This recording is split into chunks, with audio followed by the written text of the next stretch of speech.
Bonjour frères et sœurs de l'Église de Lévis, de Montmagny et à tous ceux qui nous regardent sur le web. Ce matin, on va encore avoir un enseignement où le Seigneur va nous parler de serviteurs et servantes de Dieu. Et vous allez voir qu'à travers ça, ça va nous aider à voir de quelle façon tous, on est au service de Dieu, mais comment le Seigneur nous équipe, comment il s'y prend pour nous permettre de le faire, pour que sa volonté à lui s'accomplisse. Avant de commencer, prenons le temps de prier puis de remettre ce temps-là au Seigneur pour qu'il nous guide, qu'il ouvre grandes nos oreilles. Donc, Père Céleste, on a encore besoin de toi et par l'Esprit que tu as placé en nous, viens continuer de nous instruire, de nous guider, de nous diriger, de nous faire voir les choses qu'on ne voit pas, Seigneur, de nous faire comprendre les choses qu'on ne comprend pas. Toi seul peux le faire et c'est à toi qu'on s'attend. Donc, sois avec ma bouche dans ce que tu m'as donné de préparer et ouvre grandes nos oreilles, Père Céleste, à entendre ce que tu veux qu'on entende. Dans le nom de Jésus-Christ que je te prie. Amen. Dans la dernière semaine, on a pris le temps, dans les enseignements, de voir ensemble l'importance de l'écoute et aussi de mesurer nos paroles. On va regarder maintenant 3 aspects particuliers qui sont essentiels et qui font partie de la vie de serviteurs et de servantes qui veulent être utiles entre les mains du Seigneur. On va regarder premièrement une profonde humilité, une entière disponibilité et reconnaître ses compétences et ses dons. Aujourd'hui, on va s'attarder davantage à une profonde humilité et une entière disponibilité. Et dans le prochain enseignement, on pourra voir reconnaître ses compétences et ses dons. Commençons par ça, une profonde humilité. Et on va regarder un texte dans Philippiens. Philippiens 2, le verset 5 à 8. Ça dit « Ayez en vous les sentiments qui étaient en Jésus-Christ, lequel, existant en forme de Dieu, n'a point regardé comme une proie à arracher d'être égal avec Dieu, mais s'est dépouillé lui-même en prenant une forme de serviteur, en devenant semblable aux hommes. Ayant paru comme un simple homme, il s'est humilié lui-même, se rendant obéissant jusqu'à la mort, même jusqu'à la mort de la croix. » J'aimerais attirer notre attention sur 2 choses que Christ a fait. On connaît bien ce texte-là, mais j'ai 2 choses en particulier que je veux qu'on voit. Au verset 7, ça dit qu'il s'est dépouillé lui-même en prenant la forme d'un serviteur. Et au verset 8, ça dit qu'il s'est humilié lui-même, se rendant obéissant. On sait tous que Jésus était pleinement Dieu, égal à son Père en toutes choses. On sait qu'il a quitté la gloire de son ciel, qu'il s'est dépouillé et humilié lui-même pour devenir serviteur et obéir en tout point pour venir accomplir non pas sa volonté, mais celle de son Père. Est-ce que vous vous êtes déjà demandé pourquoi Christ a choisi cette route-là? Est-ce que Christ aurait pu proposer à son Père une autre voie, s'il est l'égal de son Père? Est-ce qu'il n'aurait pas pu dire à son Père, « Père, je vais aller faire ma volonté sur terre parce que je sais ce que je dois faire et comment je dois le faire. » Quand je réfléchis à ça puis que je m'arrête, je me dis, pourquoi, Seigneur, est-ce que tu l'as fait comme ça? Pourquoi est-ce que tu es venu et tu t'es dépouillé toi-même et humilié toi-même? La seule réponse qui me venait, c'était, le Seigneur veut m'indiquer à moi le chemin à suivre. Christ l'a fait pour nous montrer la route que nous, on doit suivre. Pourquoi je réponds ça? Tout simplement parce que ce soit conscient ou non, on a tendance à vouloir accomplir la volonté de notre Père Céleste, mais la nôtre, selon notre propre plan, selon notre compréhension de ce que doit être sa volonté. Que ce soit conscient ou non, comme je viens de dire, c'est notre tendance naturelle. Laissez-moi vous expliquer comment je vois que ça se passe dans nos vies. Vous savez, lorsqu'on devient enfant de Dieu et qu'on réalise qu'on devient, comme la parole le mentionne, serviteur et servante du Tout-Puissant, vous savez, on est certain d'être équipé pour le servir. Pourquoi? Parce qu'on a de l'intelligence, on a des capacités, on a des compétences, on a des dons. Donc, si j'ai tout ça, je suis prêt à accomplir ta volonté, Seigneur. Pourtant, comme on vient de le lire, est-ce que vous ne pensez pas que Christ pouvait être suffisamment équipé? S'il y a une personne sur terre qui pouvait être équipée pour accomplir la volonté de son Père, c'est bien Jésus-Christ. Pourtant, le verset nous dit qu'il s'est dépouillé lui-même et s'est humilié lui-même. Prenons juste 2 secondes pour voir ce que dépouiller veut dire. Vous savez, dépouiller, c'est priver une personne de sa propriété, de ce qui lui appartient. Donc, dans notre contexte, si on regarde dépouiller, ça veut donc dire d'être dépouillé de nos capacités naturelles à réaliser par nos propres forces à faire la volonté du Père. Et humilier ou humilité veut dire, c'est une vertu qui nous donne le sentiment de notre faiblesse, qui réprime en nous les mouvements de l'orgueil. Donc, dans notre contexte, je dirais, ça nous ferait prendre conscience de toute notre faiblesse. Ça nous fait réaliser l'orgueil qui se cache en nous et qui nous pousse pour accomplir par nous-mêmes la volonté de notre Père. Dans le fond, en résumé, lorsqu'on se dépouille et qu'on s'humilie, on prend conscience que rien ne peut provenir de nous pour accomplir la volonté de notre Père, ni la capacité, ni la force. Donc, si je me dépouille et je m'humilie, je réalise ces choses-là et j'en prends réellement conscience. On va revenir un instant sur un autre texte où Christ déclare dans Jean 5,30 et Jean 6,38. « Je ne puis rien faire de moi-même, selon que j'entends, je juge. Et mon jugement est juste parce que je ne cherche pas ma volonté, mais la volonté de celui qui m'a envoyé. » Et Jean 6,38 nous dit « Car je suis descendu du ciel pour faire non ma volonté, mais la volonté de celui qui m'a envoyé. » Vous savez, Jésus affirme avec force que son jugement est juste. Pourquoi? Parce qu'il ne cherche pas à faire sa volonté, mais qu'il accomplit celle que le Père lui demande de faire. Donc, s'il fait la volonté de son Père, il est certain que tout ce qu'il juge est juste. Puis il affirme aussi avec force que tout ce qui vient ne vient pas de lui, mais que ça vient du Père. Si Christ l'a vécu comme ça et l'a fait comme ça, évidemment, ça ne peut pas être autrement pour nous. On va donc revenir au texte du début, dans Philippiens. Je vais prendre le Philippiens 2,5 cette fois-ci.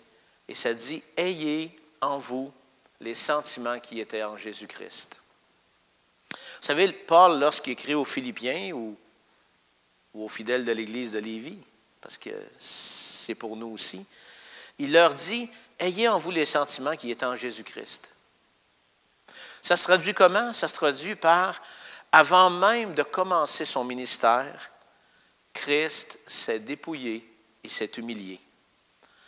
Il est venu comme serviteur et il est venu obéir en faisant ce que son Père lui demandait de faire. » Pour moi, ça traduit notre point de départ. Si je veux pouvoir servir et obéir à la volonté du Père, je dois suivre la route de Christ. Je dois donc apprendre ce que ça veut dire être dépouillé et m'humilier moi-même. Est-ce que vous pouvez vous arrêter un instant et réfléchir à ce qu'on vient de dire et êtes-vous en mesure d'affirmer à votre Père, « J'ai appris à me dépouiller et m'humilier moi-même pour te servir? » C'est une très bonne question à se poser. Parce que comme je l'ai dit précédemment, on a tellement l'impression qu'on est déjà équipé. On est intelligent, on a des capacités, des compétences, des dons. Vous savez, c'est pas mal moins attrayant de dire à mon Père céleste, j'aime me dépouiller et m'humilier, que de lui dire, Seigneur, je suis prêt. En fait, ce n'est pas seulement moins attrayant, c'est surtout à l'opposé de ce que ma chair va me proposer. Il faut être clair là-dessus. Mon premier choix est assurément pas de tomber à genoux devant le Père en disant « Je suis capable de rien faire et toi seul peux le faire. » Mais dans le fond, est-ce qu'il y en a une autre route? Est-ce qu'il y a un autre chemin par lequel on peut passer? La parole n'en donne pas. Jésus a fait le choix de se dépouiller et de s'humilier lui-même pour servir son Père. Il a tracé la route à ceux qui veulent réellement servir le Père. Et donc, Ils n'ont donc pas d'autre choix à faire. Mais concrètement, ça signifie quoi dans ma vie, ça? Premièrement, prendre conscience, réaliser qu'on a cru être déjà équipé, comme je l'ai dit avant, mais que comme Christ, on doit être prêt à dire au Père, je suis prêt à dépouiller et m'humilier jusqu'à ce qu'à être complètement vidé de ce que je suis pour que toi, tu me remplisses de ce que tu es. C'est le premier pas, c'est la première chose à faire. Jusqu'à ce que je réalise à quel point mes capacités naturelles sont limitées, jusqu'à ce que je vois, à travers tous mes échecs, mon incapacité à faire ce que le Père veut, jusqu'à ce que je me rende là. Jusqu'à ce que je réalise mon extrême faiblesse, que je suis sans force. Jusqu'à ce que je sois là, je ne peux pas vraiment saisir à quel point je suis vraiment incapable de faire ce que le Père veut. Je peux vous assurer que ce jour n'arrive pas en un instant. Ça prend du temps pour qu'on réalise réellement notre incapacité. Pourquoi c'est ainsi? Tout simplement parce que c'est plus fort que nous. On désire servir notre Père parce qu'on l'aime et on veut qu'il soit fier de nous. Ça fait partie des gènes de tout être humain. On a été enfant. Et comme enfant, on voulait toujours, parce qu'on aimait nos parents, notre père, notre mère, vouloir accomplir des choses pour qu'ils se tournent vers nous, qu'ils nous disent qu'ils sont fiers de nous. Si c'est ça qu'on a appris depuis qu'on est tout jeune, c'est normal qu'on agisse donc comme ça quand on reçoit l'Esprit de Dieu et qu'on se dit « Hey Seigneur, je t'aime, je veux te servir. » Vous savez, ce qu'on saisit au début, c'est que dans le domaine spirituel, tout ce qui vient de nous, de notre chair est sans valeur. Car en le produisant par nous-mêmes, on pourra en récolter automatiquement une partie de gloire. C'est une des premières choses qu'on apprend assez rapidement dans la parole de Dieu. Tout doit être pour la gloire de Dieu, mais finalement, la chair ne peut rien produire qui est à la gloire de Dieu. Mais ça nous prend du temps pour vraiment comprendre et saisir ce que la parole veut dire quand elle déclare que tout a été fait par lui, pour lui et en lui. À lui seul, toute la louange, l'honneur et la gloire dans tous les siècles. Et on parle ici de notre Père céleste. Mais ce jour arrive à un moment donné. Un jour où patiemment le Père nous a conduits tranquillement sur cette route-là et qu'on réalise alors notre total besoin de lui. Et ça, pour être capable d'accomplir la plus petite des choses qu'il nous demande de faire. On réalise qu'on est vide, sans puissance. C'est vraiment le point de départ. On se laisse donc dépouiller humblement pour être rempli par le Père et ainsi devenir un serviteur ou une servante utile. On réalise alors que tout l'orgueil qui se cachait dans ce que nous voulions accomplir pour le Père, on le voit. On ne le voyait pas au début, mais là on voit comment cet orgueil-là était subtil, déguisé, capable de nous faire voir ce que lui voulait voir, mais que finalement c'est par nous-mêmes qu'on essayait de faire ce que le Père seul peut faire à travers nous. Et à ce moment-là, on reconnaît avec humilité qu'on doit constamment dépendre de lui pour obéir à ses commandements. On désire alors demeurer dans cet esprit d'abandon et d'humilité, et on voit Dieu accomplir sa volonté à travers nous et pour sa seule gloire.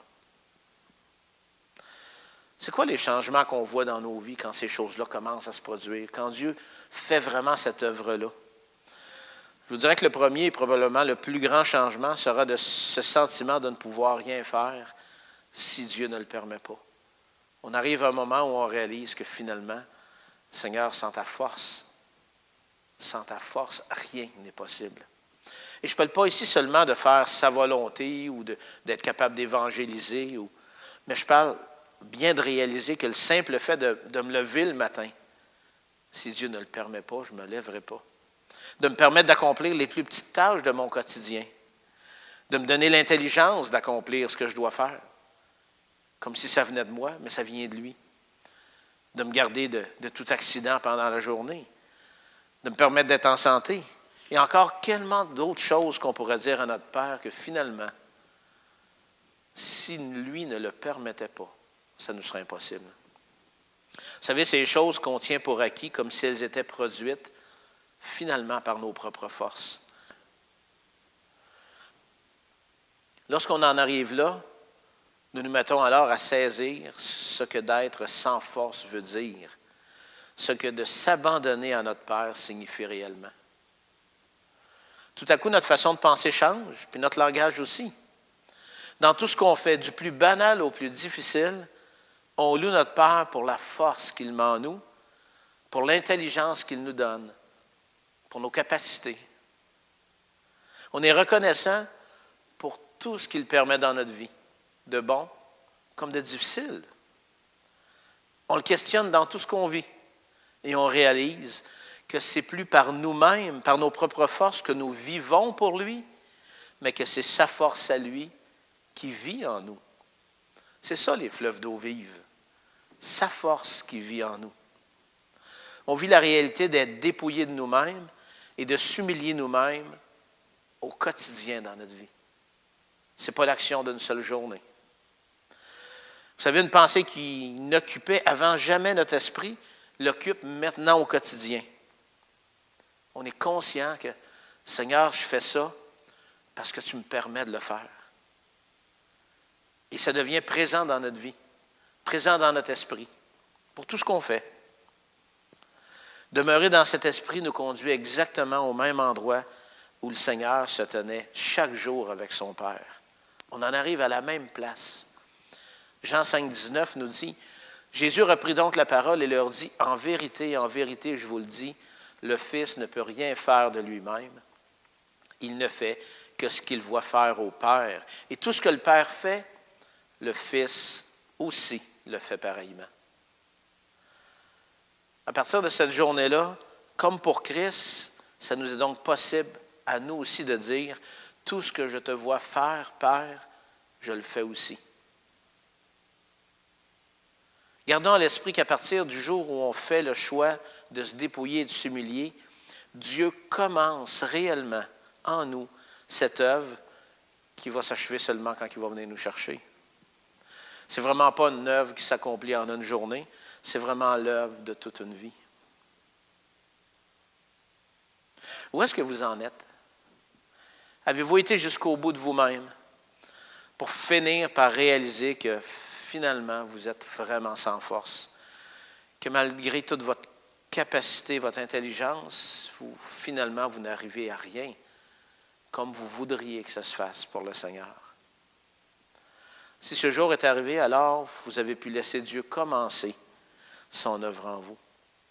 Sinon, allez à la croix et laissez-vous dépouiller et humilier humblement de tout ce que vous êtes et demandez au Père qu'il remplisse votre vie. Vous savez, c'est le premier aspect essentiel qui fait partie de la vie de serviteur et servante. Pourquoi le premier? Parce que premièrement, Christ s'est dépouillé et humilié lui-même avant même de commencer son ministère. Ce premier aspect-là, c'est vraiment une profonde humilité. Regardons maintenant l'aspect d'une totale disponibilité. Se rendre disponible lorsque quelqu'un a besoin d'un service, se rendre disponible pour prendre du temps avec quelqu'un qui est en détresse émotionnellement, se rendre disponible en changeant mes plans aujourd'hui, parce que le besoin, c'est maintenant. Ça nous arrive des fois d'être dans un moment d'urgence, puis la personne dit « J'ai vraiment besoin de toi ». Mais quand elle dit « C'est maintenant », et si on trouve toujours plein de raisons pour ne pas être disponible, le lendemain, il va être trop tard, ça va être passé. Se rendre disponible. C'est vraiment une des conditions que Christ a demandé à ses disciples. On le voit dans Matthieu 10, versets 37 à 39. « Celui qui aime son père ou sa mère plus que moi n'est pas digne de moi. Et celui qui aime son fils ou sa fille plus que moi n'est pas digne de moi. Celui qui ne prend pas sa croix et ne me suit pas n'est pas digne de moi. Celui qui conservera sa vie la perdra, et celui qui perdra sa vie à cause de moi la retrouvera. » Si vous allez lire dans Matthieu 16, 24, 25, vous allez lire encore des choses qui sont très semblables à ça. Qu'est-ce que le Seigneur voulait dire? Vous savez qu'à première vue, ces paroles-là semblent assez dures, et même très dures. Dans le fond, il dit à ceux qui voudront le suivre, que s'ils aiment leur père, leur mère, leur fils, leur fille plus que lui, qu'ils ne sont pas dignes de lui. Il dit à ceux qui voudront le suivre que s'ils ne se chargent pas de leur propre croix, ils ne sont pas dignes de lui. Il dit à ceux qui voudront le suivre que s'ils ne sont pas prêts à abandonner leur vie, ils vont la perdre. Mais ce n'est même pas les seules paroles de Christ qui semblent dures. Allons voir dans Matthieu 8, 19 à 22. Un scribe s'approcha et lui dit, « Maître, je te suivrai partout où tu iras. » Jésus lui répondit, « Les renards ont des tanières et les oiseaux du ciel ont des nids, mais le Fils de l'homme n'a pas où reposer sa tête. » Un autre, d'entre les disciples lui dit, « Seigneur, permets-moi d'aller d'abord ensevelir mon Père. » Et Jésus répond, « Suis-moi maintenant et laisse les morts ensevelir leurs morts. » Un scribe dit à Jésus qu'il est prêt à le suivre partout et Jésus lui répond qu'il n'y a aucun repos pour ceux qui vont le suivre. Un autre disciple lui demande d'aller ensevelir son père et sa mère, ce qui nous semble tout à fait normal. Puis Jésus lui répond de laisser les morts ensevelir leurs morts. Vous savez qu'après la lecture de ces textes, on serait hypocrite, vraiment, de dire qu'on désire réellement vouloir suivre le Seigneur et vouloir être ses disciples. Je dirais plutôt qu'après avoir lu ces textes pour la première fois et plus d'une fois, je vais vous dire, je ne les comprenais pas vraiment. Dans le fond, je préférais passer par-dessus ces textes-là en me disant « il n'existe pas ». En fait, ce que je n'aurais pas dit à d'autres chrétiens, mais que je pensais, c'était « Seigneur, tu sais que je t'aime ». Et ça, il n'y avait aucun doute. À partir du jour 1, cet amour-là, le Seigneur l'avait placé dans mon cœur. Mais tu sais que ce que tu me demandes, là, c'est un peu trop pour moi. Puis Seigneur, je ne le dirai jamais à d'autres, mais j'ai l'impression que tu exagères. Tu en demandes trop. L'autre chose que ces textes produisaient en moi était de m'éloigner du désir de servir Christ. Plutôt que de m'approcher, ça m'en éloignait un peu. Parce que tout ce que j'en retenais, c'était ce que je devrais perdre. Et il me dit que je perdrais ma vie, plus je serais proche de lui. Puis ma vie, je ne voulais pas vraiment la perdre. Donc la conclusion que j'en tirais était que seuls les missionnaires et les pasteurs étaient réellement dignes de servir Christ. Car eux autres avaient décidé de donner leur vie pour le faire. C'était vraiment une conclusion d'un jeune chrétien pendant plusieurs années qui se disait « Ces gens-là sont dignes, mais moi, donc, je ne pourrais pas l'être parce que je n'ai pas abandonné ma vie. » L'abandon, pour moi, c'était comme un service à temps plein, un pasteur ou un missionnaire. Vous savez, il s'en est passé des années où, évidemment, j'allais quand même à l'église, et je participais au culte, je pouvais m'impliquer dans différents ministères. Je parlais du Seigneur aux gens qui pouvaient l'entendre. Mais en bout de ligne, tout cela est un devoir. C'était vraiment un devoir pour apaiser ma conscience dû au fait que je n'avais pas donné ma vie au Seigneur comme les textes semblaient me le demander. Fait que je me disais, je vais faire ça, Seigneur, puis prends ce que je te donne. C'est tout ce que je peux te donner. Mais vous savez, Dieu ne nous a pas sauvés pour nous asservir. Non. Mais bien pour nous rendre libres. Et ça, c'est tellement la chose qu'on doit retenir quand c'est le temps de donner notre vie au Seigneur. C'est vraiment un bon maître.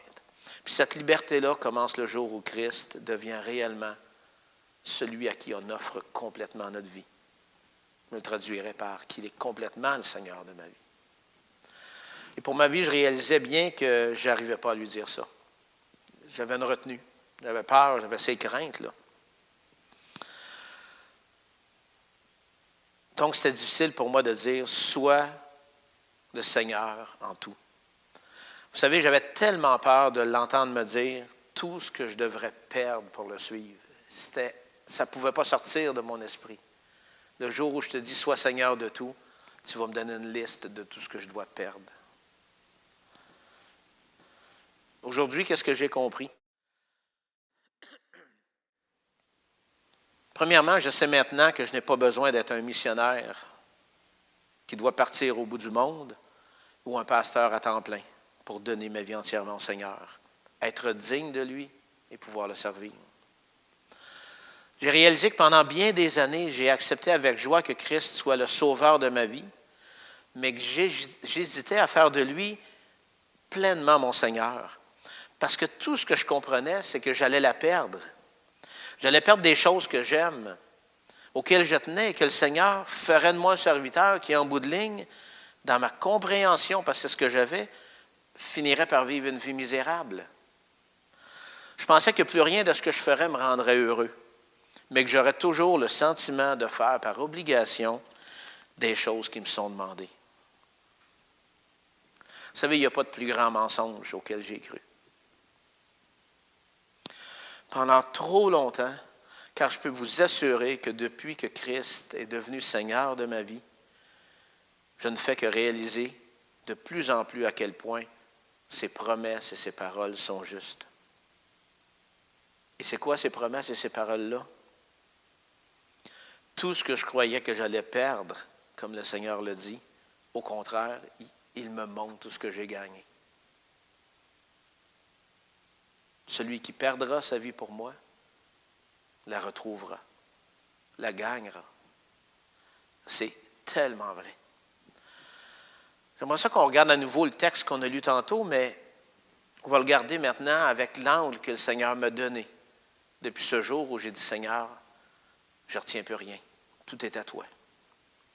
Matthieu 10, 37 disait, celui qui aime son père ou sa mère plus que moi n'est pas digne de moi.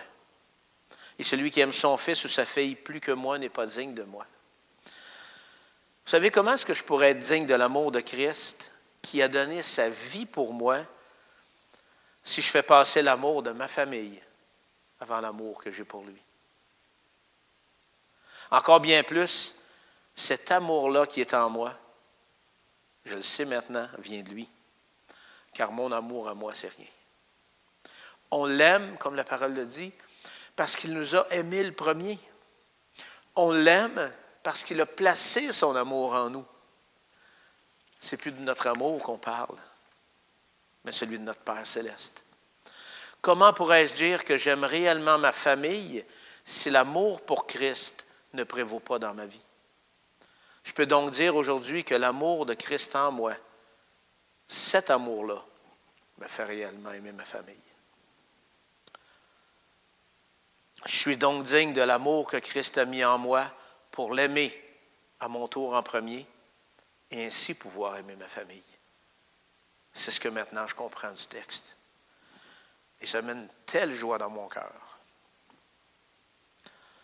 Matthieu 10, 38. Celui qui ne prend pas sa croix et ne me suit pas n'est pas digne de moi. Jésus-Christ a dû porter le pire fardeau de l'humanité, nos péchés. Lui qui est sans péché. Vous savez, rien de ce que je ferai pourra rembourser cette dette-là. L'humanité ne pourra jamais rembourser la dette que Christ a payée. Je peux donc faire qu'une seule chose chaque jour de ma vie, et c'est choisir consciemment de continuer l'œuvre de Christ à travers mon quotidien. Il a dû porter nos péchés. Seigneur, je vais aussi porter ma croix. Je vais aussi porter tous les fardeaux qui sont reliés au fait de te suivre, de marcher avec toi, de vivre pour toi. Je me sens donc digne de lui. C'est pour lui que je vis chaque jour et non plus pour moi. Et Matthieu 10, 39, celui qui conservera sa vie la perdra, et celui qui perdra sa vie à cause de moi la retrouvera. Vous savez, on attache tous de l'importance à notre vie. Nous voulons la vivre libre de choisir ce que nous voulons faire, ce que nous aimons faire. Pourtant, cette vie n'est pas une vie de liberté, comme on le croit, mais une vie où nous sommes prisonniers finalement de nos désirs et passions qui sont trompeurs. La parole nous le dit, et plus on vit, plus on réalise que c'est vrai. On croit trouver le bonheur dans ce qu'on fait, et on réalise que plus nous cherchons, plus nous n'arrivons pas à se satisfaire de ce que nous avons. Il manque toujours quelque chose. Plus on vieillit et plus on prend conscience que cette vie qu'on voulait conserver à tout prix, finalement nous fait perdre réellement la vraie valeur de la vie. C'est ce que le Seigneur dit quand il dit celui qui va vouloir conserver cette vie-là, bien, finalement il va la perdre. Fait que le Seigneur nous invite à lui remettre notre vie, à la perdre pour lui. Il promet alors qu'on vivra la vraie vie en lui. C'est pour ça qu'il dit que celui qui perdra sa vie à cause de moi la retrouvera. Je peux vous assurer que Dieu tient ses promesses et celle-ci est une de ses promesses. En remettant ma vie entre les mains de mon Seigneur, j'ai trouvé que c'était sa vie en moi. Christ a commencé alors une œuvre dans ma vie en me faisant voir tout ce que je faisais dans mon quotidien et il me montrait à quel point il était participant de toute cette vie-là. En fait, c'est lui depuis toujours qui avait tracé ma route et il me faisait prendre conscience qu'il était toujours à mes côtés, qu'il marchait avec moi. Je réalisais alors que tout ce que je faisais, je ne voulais plus le faire pour moi, mais pour lui, avec lui et en lui. Que ce soit au travail, dans le repos, à l'église, en vacances, tout vient de lui et tout est pour sa plus grande gloire à lui. J'ai réalisé qu'en vivant ainsi, je devenais un serviteur entièrement disponible pour mon Seigneur. C'était plus un fardeau ou une obligation, mais plutôt la joie de servir mon Maître dans tout ce que je vis, dans tout ce que je fais. C'est plus voici ce que je veux faire pour toi, mais plutôt sa vie en moi pour le servir.